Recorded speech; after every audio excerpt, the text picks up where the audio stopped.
अस्सलाम वालेकुम everyone and welcome to another episode of plunk and debunk. इस हफ्ते मेरे बॉस ने मुझे बुलाया और मुझे बोला कि आज इस हफ्ते का एपिसोड बहुत फनी होना चाहिए। मैंने आगे से जवाब दिया, जी बॉस, जो हुक्म। फिर मैं ज़रा अपना नज़र वाला चश्मा लगाकर मुल्की हालात का जायज़ा लेने लगा। हालांकि मेरी करीब की नज़र कमज़ोर है, लेकिन मुझे मुल्की सियासी सूरत हाल में दूर दूर तक कोई उम्मीद की किरण ना नज़र आई। सोचा खबरें शबरें पढ़ूंगा तो शायद थोड़ी कॉमेडी मिल जाएगी, थोड़े जोक्स मिल जाएंगे। लेकिन पूरे हफ्ते की खबरों और तज्जियों का जायजा लेने के बाद मुझे इस बात का अंदाजा हुआ कि दर हकीकत जोक मैं खुद हूं। और सिर्फ मैं ही जोक नहीं, बल्कि आप भी एक जोक हैं। पाकिस्तान की पूरी आवाम एक जोक है, क्योंकि हमारे सियासी स्टेक होल्डर्स जिस तरह मुझे और आपको और इस मुल्क के हर शहरी के मुस्तकबिल को ट्रीट कर रहे हैं, वो एक जोक से, एक मजाक से कम नहीं। तो मेरी अपने बॉस से ये छोटी सी अपील है कि मुल्की हालात के चलते ये एपिसोड फनी नहीं हो सकता, सिर्फ दुखी हो सकता है। इस मुल्क में सिर्फ एक शख्स खुश है और उस शख्स का नाम है शोएब मलिक।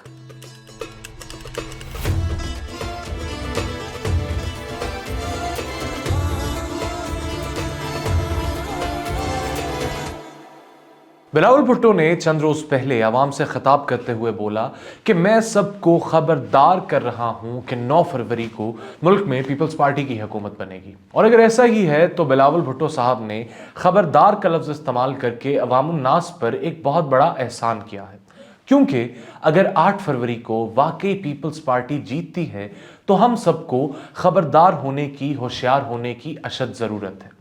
और सबसे ज़्यादा खबरदार होने की ज़रूरत है पासपोर्ट ऑफिस वालों को, क्योंकि उनके पास अगर पीपीपी की हुकूमत बनती है तो खुला रश लग जाएगा और हर बंदा पासपोर्ट पर मोहरें लगवाने के चक्रों में पड़ जाएगा। नॉट टू से कि ऑलरेडी पाकिस्तान के अंदर ये रुझान नहीं, but still if Peoples Party comes into power तो हम सबको खबरदार होने की ज़रूरत है।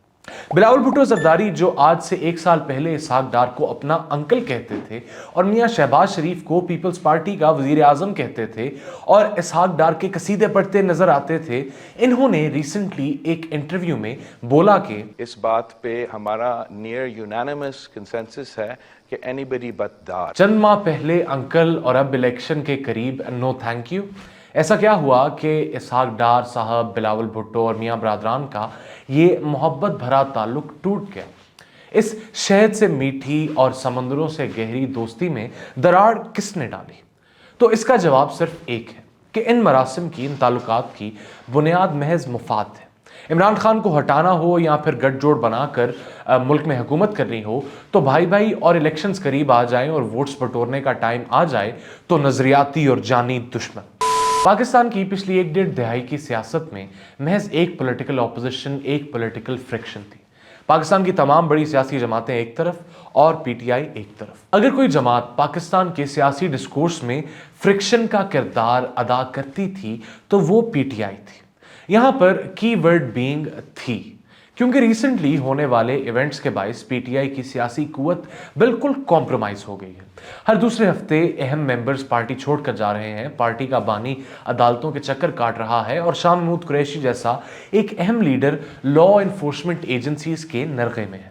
पीटीआई की आखिरी उम्मीद फरवरी में होने वाले इलेक्शंस में ओवरवेलमिंग अवामी सपोर्ट की मदद से एक कमबैक करना थी, लेकिन पीटीआई की बदकिस्मती पर देसी घी का जीरे वाला तड़का लगा दिया सुप्रीम कोर्ट के फैसले ने, जिसने once and for all Pakistan Tehreek Insaf से बल्ले का निशान छीन लिया और अब बगैर इंतखाबी निशान के पीटीआई फरवरी के इलेक्शंस में एक गैर मुनज़्ज़म सियासी फोर्स के तौर पर उभरेगी।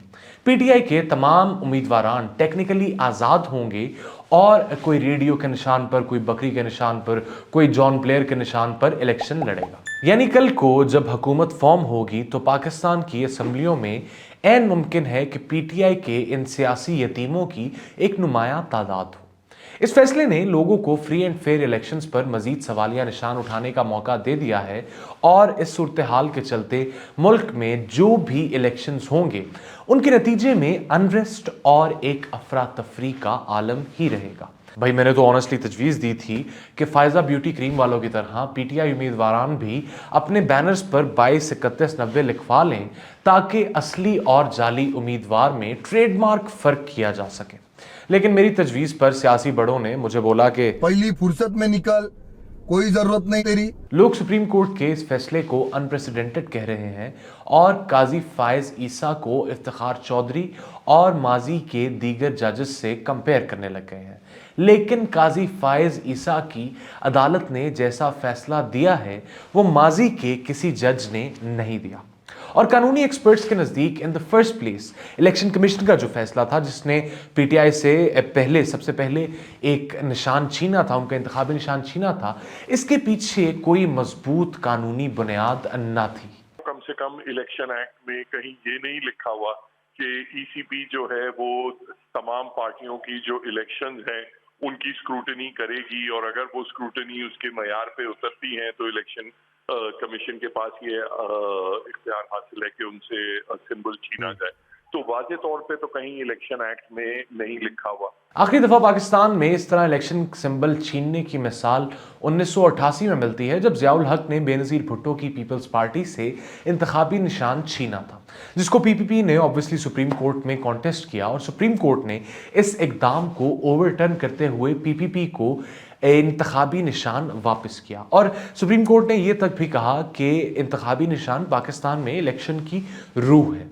यानी इस तरह का एक फैसला जो अवाम से मंशा जमहूर यानी अपनी मर्जी की जमात को वोट करने का हक छीन सकता है, इस तरह के एक फैसले को सिर्फ एक आमिर से, एक डिक्टेटर से इसकी तवक्को की जा सकती है। और जहां तक मुझे याद पड़ता है, correct me if I am wrong, तो पाकिस्तान एक आमरीत नहीं है। सुप्रीम कोर्ट के जस्टिस अता बंदयाल का कहना है कि हम अपने फैसलों से ही याद रखे जाएंगे। ये बात बिल्कुल दुरुस्त है, जजेस अपने फैसलों से ही याद रखे जाते हैं, लेकिन किन अल्फाज में याद रखे जाएंगे इसका फैसला सिर्फ वक्त ही कर सकता है। क्या जब कानूनदान इन 4 माह में होने वाले फैसलों को रिविजिट करेंगे तो इसे खुदा न खास्ता इलेक्शनरिंग या पॉलिटिकल इंजीनियरिंग का नाम दिया जाएगा या फिर deliverance of justice? Only time can tell. वहीं दूसरी तरफ एक बहुत ही घिनौना और छोटा बयान दिया ख्वाजा आसिफ ने, जिनके खवातीन के हवाले से माजी में भी शीरी मज़ारी को लेकर और पीटीआई की दीगर खवातीन को लेकर इनके बयानात की हिस्ट्री को इतनी खास अच्छी नहीं है। इन्होंने कहा कि इनके सियासी हरीफ डार ब्रादरान, जिनकी वालिदा ख्वाजा आसिफ के मद्दे मुकाबल इलेक्शन लड़ रही हैं, ख्वाजा आसिफ साहब ने बयान दिया कि ये लोग अपनी माँ को चौक में ले आए हैं।